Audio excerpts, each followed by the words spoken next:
여러분 만나서 반갑습니다. 오늘 우리가 함께 읽고 묵상할 말씀은 야고보서 4장 13절부터 17절까지의 말씀입니다. 제가 봉독해 드리겠습니다. 들으라 너희 중에 말하기를 오늘이나 내일이나 우리가 어떤 도시에 가서 거기서 1년을 머물며 장사하여 이익을 보리라 하는 자들아, 내일 일을 너희가 알지 못하는도다. 너희 생명이 무엇이냐? 너희는 잠깐 보이다가 없어지는 안개니라. 너희가 두려워 말하기를 주의 뜻이면 우리가 살기도 하고 이것이나 저것을 하리라 할 것이거늘 이제도 너희가 허탄한 자랑을 하니 그러한 자랑은 다 악한 것이라. 그러므로 사람이 선을 행할 줄 알고도 행하지 아니하면 죄니라. 세상에 빠른 것이 많이 있지만 지내놓고 보면 세월만큼 빠른 것이 없는 것 같습니다. 벌써 2023년을 마감하는 마지막 금요 기도회 자리에 이르게 되었습니다. 한 해 동안 금요 기도회에 참여해 주신 모든 교우들에게 진심으로 감사를 드리고, 새해는 우리 모든 교우들이 참여해서 정말 더 뜨겁고 더 은혜롭고 더 성령의 임재가 강하게 나타나는 그런 금요 기도회가 될 수 있기를 주님의 이름으로 축복합니다. 고대 그리스 3대 희곡 작가 중에 소포클레스라는 사람이 있습니다. 이분이 쓴 유명한 시곡 가운데 오이디푸스 왕이라고 하는 왕에 나오는 한 대목입니다. 테바라는 도시 국가로 가는 언덕 위에 괴물 스핑크스가 자리하고 있었습니다. 스핑크스는 언덕을 지나가는 사람들에게 이런 수수께끼를 던집니다. 두 발로도 걷고 네 발로도 걸으며 세 발로도 걷는다. 이 생물의 이름은 하나다. 그러나 네 발로 걸을 때가 가장 느리다. 그것이 무엇인가? 여러분 무엇입니까? 정답은 우리가 다 아는 대로 사람입니다. 인간입니다.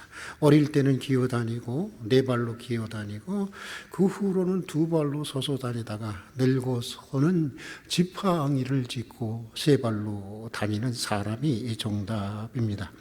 그런데 흥미로운 것은 정답이 이 사람인데, 정답이 인간인데 정작 사람들은 그 답을 모른 채 스핑크스에게 잡혀 먹는다고 하는 것입니다. 기막힌 아이러니가 아닐 수가 없습니다. 그런데 바로 여기에 이 희곡이 우리에게 주는 지혜의 메시지가 있는 것입니다. 사람의 불행은 자신이 누구인지, 인생이 무엇인지 그 진실을 모르는 데서 온다고 하는 것입니다. 소크라테스의 말이라고 오해하고는 하는 너 자신을 알라. 그리스어로는 그노세 아우톤이라는 이 말이 있는데, 원래 이 말은 사실 소크라테스의 말이 아니라 그리스 델포의 신전 앞에 새겨진 말입니다. 삶이 흔들리고 또 여러 가지 혼란으로 고민하며 문제를 해결하기 위해서 신을 찾는 자들에게 제우스 씨는 인간의 언어를 빌려 이렇게 말했다고 하는 것입니다. 그노세 아우톤, 너 자신을 알라. 그러고 보면 인간의 모든 불행은 사실 자기가 무엇인지, 자기가 누구인지, 인생이라고 하는 것이 어떤 것인지 모르는 데서 온다고 하는 이 그리스 지혜의 전통이 고대로부터 내려오고 있었던 것입니다. 오늘 말씀은 인생의 진실을 모른 채 살아가는 사람들의 아주 평범하면서도 아주 교만하고 아주 허탄한 모습을 시작하는 것으로 시작하고 있습니다. 본문 13절은 이렇게 말하고 있습니다. 들으라 너희 중에 말하기를 오늘이나 내일이나 우리가 아무 도시에 가서 거기서 1년을 유하며 이익을 남기겠다는 사람들아, 도시로 가겠다는 것입니다. 그리고 1년을 머물며 장사를 통해서 큰 돈을 한번 벌어보겠다고 하는 것입니다. 가야 할 장소도 머물 기간도 그리고 무엇을 위하여 무엇을 할 것인지도 매우 구체적이고 분명합니다. 그리고 치밀한 계획을 세웁니다. 나쁜 계획이 아닙니다. 성실하게 일해서 부자가 되어 보겠다고 하는 것입니다. 얼핏 보면 전혀 문제가 없는 것 같습니다. 그러나 오늘 말씀 2절은 이렇게 말하고 있습니다. 내일 일을 너희가 알지 못하는도다. 문제가 있다는 것입니다. 문제는 계획을 세우면서 인생의 중요한 진실을 고려하고 있지 않다고 하는 것입니다. 내일 무슨 일이 생길지 알 수 없으면서도 내가 하겠다는 것입니다. 내가 할 수 있다는 것입니다. 내가 이룰 수 있고 또 내가 이루겠다고 하는 것입니다. 평범한 것 같지만 여기에 교만이 있는 것이고, 여기에 인생의 허탈함이 있는 것이고, 여기에 인생의 무지가 있는 것이고, 여기에 문제가 있다라고 하는 것입니다. 연세가 높으신 어른들께서는 더욱 실감하시겠지만 세월이 가고 나이를 먹으면서 느끼는 것은 정말 사람의 일은 알 수가 없다라고 하는 것입니다. 철 없을 때는 인생이 다 내 손에 안에 있는 것 같았지만 나이가 먹으면서 여러 가지 시련과 예기치 못한 환난을 당하면서 그게 아니라고 하는 것을 실감하게 됩니다. 친한 후배 가운데 학교를 수석으로 졸업하고 교수가 되겠다던 후배가 있었습니다. 그런데 어느 날 오후였습니다. 후배 친구에게 전화가 왔습니다. 그 친구가 죽었다는 것입니다. 너무나 당혹스럽고 놀랐습니다. 왜냐하면 며칠 전에 만나서 제게 자기가 쓴 논문도 주고 장래에 대한 이야기를 나눴는데 글쎄 갓 30을 넘은 후배가 죽었다는 것입니다. 그래서 알아보니까 잠자리에 들 때까지도 멀쩡했다고 하는 것입니다. 그런데 아침에 일어나 보니까 싸늘한 시신이 되어 있었다고 하는 것입니다. 저녁에 선풍기를 틀고 잤다고 해서 저체온증은 아닐까 의심할 뿐 부검을 해도 죽음의 확실한 원인을 밝히지 못했습니다. 그렇습니다, 여러분. 우리는 정말 우리에게 무슨 일이 일어날지 한 치 앞도 알 수 없는 것입니다. 그런데 그런 우리가 나는 안다, 나는 젊었다, 나는 건강하다, 나는 실력이 있다, 나는 가졌다라고 자랑하는 것은 사실 다 이게 허무한 얘기입니다. 허탄한 이야기입니다. 더욱이 미래에 대한 자랑만큼 허탄한 것이 없는 것입니다. 나는 앞으로 이렇게 될 것이다. 몇 년 후에는 나는 이런 수준이 될 것이고 앞으로 5년, 10년 후에는 나는 이렇게 되어 있을 것이다. 예전에 제가 그랬는데 여러분 살아보니까 다 허망한 이야기였습니다. 인생이 무엇인지 모르는 이야기입니다. 사실 한 치 앞도 내다볼 수 없는 우리에게 자랑이라고 하는 것은 그것이 무엇이든지 다 허탄한 것입니다. 오늘 야고보 사도는 허탄한 것으로부터 벗어나는 인간의 몇 가지 진실이랄까? 아니 인생의 팁이랄까? 지혜랄까?를 제시해 주고 있는데 먼저 야고보 사도는 생명에 관한 진실을 우리에게 말해주고 있습니다. 야고보는 본문 14절에서 이렇게 말하고 있습니다. 우리 한번 같이 읽어보겠습니다. 너희 생명이 무엇이냐? 너희는 잠깐 보이다가 없어지는 안개니라. 너희 생명이 무엇이냐? 너희는 잠깐 보이다가 없어지는 안개니라. 이게 우리 생명에 관한 진실이라고 하는 것입니다. 진리라는 것입니다. 우리 인생은 안개처럼 속히 사라져가는 존재라고 하는 것입니다. 이걸 잊지 말라고 하는 것입니다. 허탄한 인생을 살아가지 않기 위해서는 생명에 관한 이 진실을 아는 지혜가 있어야 한다고 하는 것입니다. 벌써 은퇴하셨지만 매우 유명한 어느 목사님께서 이런 말씀을 하시는 것을 들은 적이 있습니다. 자신은 27이라는 어린 나이에 목사가 되었다는 것입니다. 그런데 그러다 보니까 교인들이 애기 목사 혹은 어린종 뿅아리 목사 하면서 애송이 취급을 하더라는 것입니다. 열심히 준비해서 설교를 해도 어린 탓인지 사람들이 신통하게 생각하지 않더라는 것입니다. 그래서 하루빨리 나이를 먹어야겠다 했는데 이미 은퇴하게 되었다는 것입니다. 되돌아보니 정말 잠깐이었다는 것인데 은퇴하신 후 그런 말씀을 하신 지가 얼마 안 되는 것 같은데 벌써 90을 넘어서셨습니다. 여러분 사실 인간에게는 죽음만큼 확실한 것도 없고 죽음만큼 불확실한 것도 없는 것입니다. 모든 인간은 다 죽음에 이르기 때문에 죽음은 확실한 것이고 또 그 죽음이 언제 올지 모르기에 불확실한 것입니다. 그러므로 인간은 항상 죽음이라는 종말이 있다는 사실에 진리에 직면하며 살아야 하는 것입니다. 그래서 현대 최고의 지성으로 알려진 하이데거는 인간은 죽음 앞에서 비로소 자신의 의미를 깊이 묻게 되는 존재이고 또 참되운 존재로의 자신의 삶을 결단하고 기획하게 된다라고 말을 했습니다. 그는 이것을 존재 기획이라고 했는데 그렇습니다. 여러분, 너의 생명이 무엇이냐? 너희는 잠깐 보이다가 없어지는 안개니라. 안개와 같은 생명인 것을 우리 잊지 마십시다. 끝이 있다는 것을 기억하십시다. 자, 또 두 번째로 우리가 허탄한 것으로부터 벗어나 진실한 삶을 또 지혜로운 삶을 살아가기 위해서는 하나님의 뜻과 섭리를 아는 지혜가 있어야 한다는 것입니다. 본문 15절에서 야고보 사도는 이렇게 말하고 있습니다. 우리 같이 읽어보도록 하겠습니다. 너희가 도리어 말하기를 주의 뜻이면 우리가 살기도 하고 이것저것을 하리라 하거늘. 너희가 도리어 말하기를 주의 뜻이면 우리가 살기도 하고 이것저것을 하리라 하거늘. 항상 주님의 뜻과 섭리를 염두에 두고 계산에 넣어두고 고려하면서 살아야 한다는 것입니다. 내 마음대로 되는 인생이 아니라는 것입니다.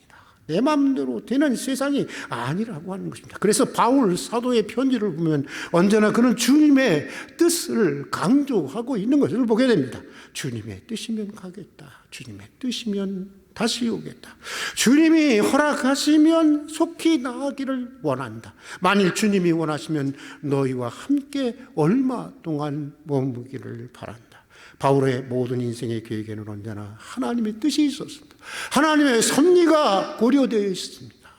하나님의 허락을 언제나 계산에 넣고 전제되어 있습니다. 이런 일이 어떤 일이 있어도 내가 반드시 갈 것이다. 죽어도 갈 것이다.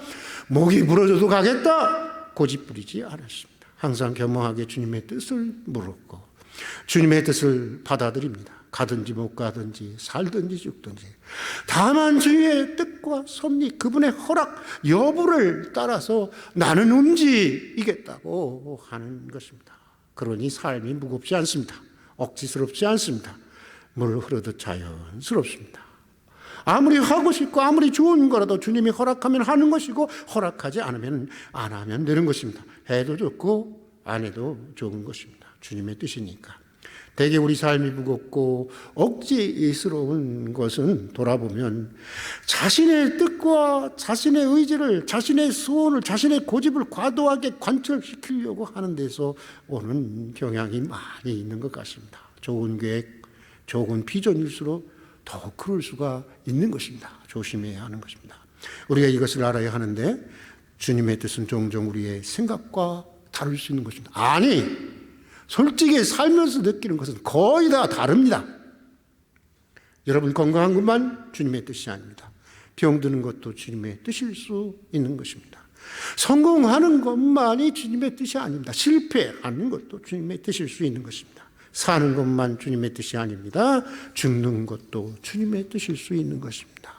여러분 시간적으로도 그렇습니다. 속히 이루시는 것만이 주님의 뜻이 아닙니다. 때는 수십 년, 수백 년, 수천 년을 통해서 이루어지는 일도 있는 것입니다. 하나님을 잘 믿고 순종하면 할수록 이 세상에서 더 많이 축복을 받고 세상적으로 물질적으로 더 많이 축복을 받고 더 크게 성공을 한다고 하는 소위 본영의 신앙은 매우 잘못된 것입니다.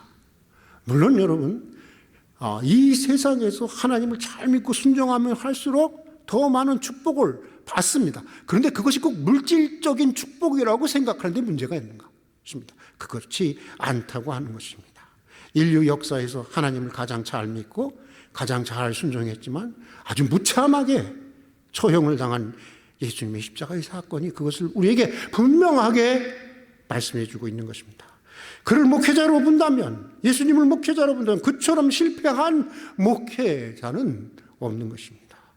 예수님의 십자가 앞에서 기복주의 신앙이나 번영의 신학은 그야말로 설 자리를 잃게 되는 것입니다. 예수 그리스도의 십자가의 고난과 죽음이 하나님의 뜻인 것처럼 종종 우리가 직면해야 하는 고난 역시 주님의 뜻일 수도 있는 것입니다. 그러나 우리는 믿습니다. 그것이 무엇이든지 어떤 것이든지 우리를 향한 주님의 뜻은 항상 옳고 항상 선하고 항상 유익한 결론으로 우리의 인생을 인도하신다고 하는 것입니다. 자, 또 마지막으로 오늘 말씀은 선행에 관한 진실을 말하고 있습니다. 야고보 사도는 본문 17절에서 이렇게 말하고 있습니다. 우리 같이 한번 읽어보겠습니다. 이러므로 사람이 선을 행할 줄 알면서도 행치 않으면 죄니라. 선을 행할 줄 알면서도 행치 않는 게 죄라는 것입니다. 여러분 깊이 생각해 보십시다. 언제 사라질지 모르는 짧은 인생이 지금 주님의 섭리 안에 있고 주님의 뜻 안에 있습니다. 자, 그러면 이제 내가 해야 할 일, 우리가 해야 할 일은 무엇이겠습니까? 주님이 원하시는 선한 일을 해야 하는 것입니다. 착한 일을 해야 하는 것입니다. 하나님이 기뻐하시는, 하나님이 원하시는 일을 해야 하는 것입니다. 하나님이 기억해 주시는 일을 해야 하는 것입니다. 그것도 미루지 말고 지금 해야 하는 것입니다. 할 수 있을 때 해야 하는 것입니다. 지금 서울 정릉에서 목회를 하는 동기 목사가 제게 들려준 이야기입니다. 그가 어느 교회에서 전도사로 섬기고 있을 때였는데 어느 날인가 한 청년이 아주 늦은 시간에 전화가 와서 상담을 해달라고 하더라는 것입니다. 그런데 너무 늦은 시간이라 우리 동기는 다음 날 하자고 그렇게 얘기를 했는데 그 다음 날 연락을 해보니 연락이 안 되더라는 것입니다. 그래서 알아보니까 그가 어젯밤에 스스로 목숨을 끊었다는 것입니다. 얼마나 충격이든지 형, 만약 내가 그날 그를 상담했더라면 그는 살아있을지도 모를 텐데 지금까지 자기 목회 생활의 가장 큰 아픔이고 가장 후회스러운 사건이었다는 것입니다. 그래서 지금은 다음 날로 상담을 하자고 그러면 다음 날로 아무리 늦어도 연기하는 법이 없다는 것입니다. 오늘 할 일은 어떻게 하든지 오늘 하려고 애를 쓴다는 것입니다. 내일이면 이미 늦을 수 있다고 하는 것을 그때 너무나도 정말 당혹스럽게 아프게 경험했기 때문이라는 것입니다. 오늘 말씀에 보면 오늘 할 수 있고 오늘 해야 할 선한 일을 내일로 미루는 것, 그것이 바로 죄라고 말하고 있습니다. 악한 일을 해만 죄가 아닌 것입니다. 오늘 할 수 있는 일을 내일로 미루는 것, 그것이 바로 죄라고 하는 것입니다. 내일 하겠다, 1년 후에 하겠다, 돈 벌면 하겠다. 살아보니까요, 이거 다 부질없고 허탈한 얘기입니다. 아니, 내일이라는 것이 있을 수 없을지도 모르는 게 인생이지 않습니까? 오늘 해야 할 일을 오늘 하라는 것입니다. 할 수 있을 때 하라는 것입니다. 많이 하지 않아도 됩니다. 하나님은 물량주의적인 하나님이 아닙니다. 많이 하지 않아도 됩니다. 허락해 주신 분량만큼 정성을 다해서 하면 되는 것입니다. 그것이 하나님의 섭리와 뜻 가운데 안개와 같은 우리 인생을 제대로 살아가는 지혜라고 하는 것입니다. 너희의 생명이 무엇이냐? 너의 인생이 무엇이냐? 오늘 야고보가 묻고 있는 이 물음 앞에 평생을 서서 자기 인생에 대한 진실을 아는 지혜자로 살아갈 수 있기를 바랍니다. 그래서 허탄한 인생으로부터 벗어나 진실한 인생을 살아가는 우리 교우들이 될 수 있기를 주님의 이름으로 축복합니다. 같이 기도하겠습니다. 허탄한 자랑을 버리고 진실한 인생을 살아가는 삶의 지혜를, 삶의 진실을 배우게 해 주시옵소서. 너희 생명이 무엇이냐? 너희 인생이 무엇이냐? 한평생 야고보 사도의 물음 앞에서 살아가게 해 주시옵소서. 예수님 이름으로 기도드립니다. 아멘.